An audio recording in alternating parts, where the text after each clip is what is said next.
अस्सलाम वालेकुम वरहमतुल्लाहि वबरकातुह। रिश्ता तय करते वक्त क्या देखना चाहिए?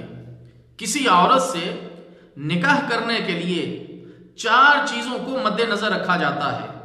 नंबर 1 उसका माल, नंबर 2 हस्ब व नसब, नंबर 3 हुस्न व जमाल और नंबर 4 दीन।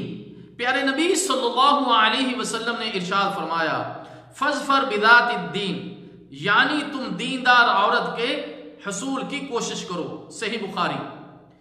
मेरे मोहतरम दोस्तों, यह हदीस मुबारक इस तरफ इशारा करती है कि अमूमी तौर पर देखा गया है कि लोगों का मतमा नज़र जहां वो अपने लड़के का निकाह करना चाहते हैं, शादी करना चाहते हैं, ज्यादातर की नज़र पहली 3 चीज़ों की तरफ होती है।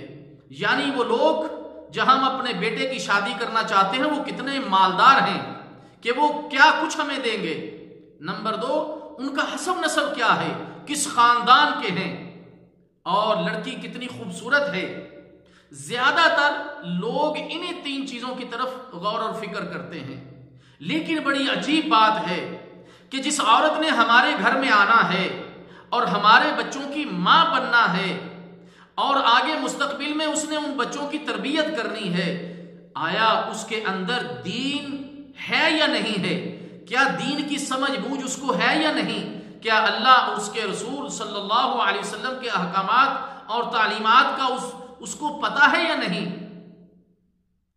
और फिर क्या होता है कि ऐसी औरतें जो दीन से दूर होती हैं, जिनके पास दीनी तालीम नहीं होती, वो फिर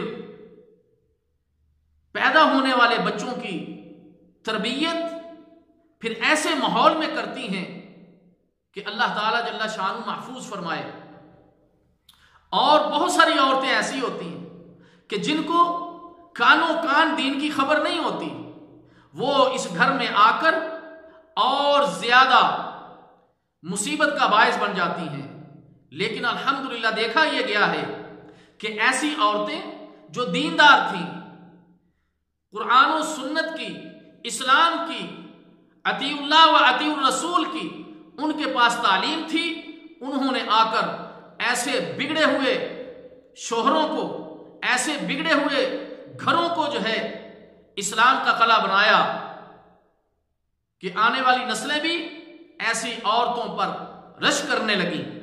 तो इसलिए मेरे मोहतरम दोस्तों, प्यारे नबी सल्लल्लाहु अलैहि वसल्लम की हदीस पर अमल करते हुए जब भी अपने बच्चों के बारे में सोचें, उनके निकाह और शादी के बारे में सोचें, तो मेरे मोहतरम दोस्तों दीन को तरजीह दीजिए।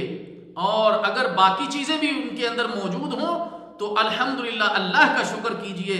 लेकिन हमारा मतमा नजर, हमारा असूल वो दीन होना चाहिए और इसी के अंदर बरकत है। अल्लाह ताला जल्ला शानु हमें अमल करने की तौफीक अता फरमाए। वस्सलामु अलैकुम वरहमतुल्लाहि वबरकातुहू।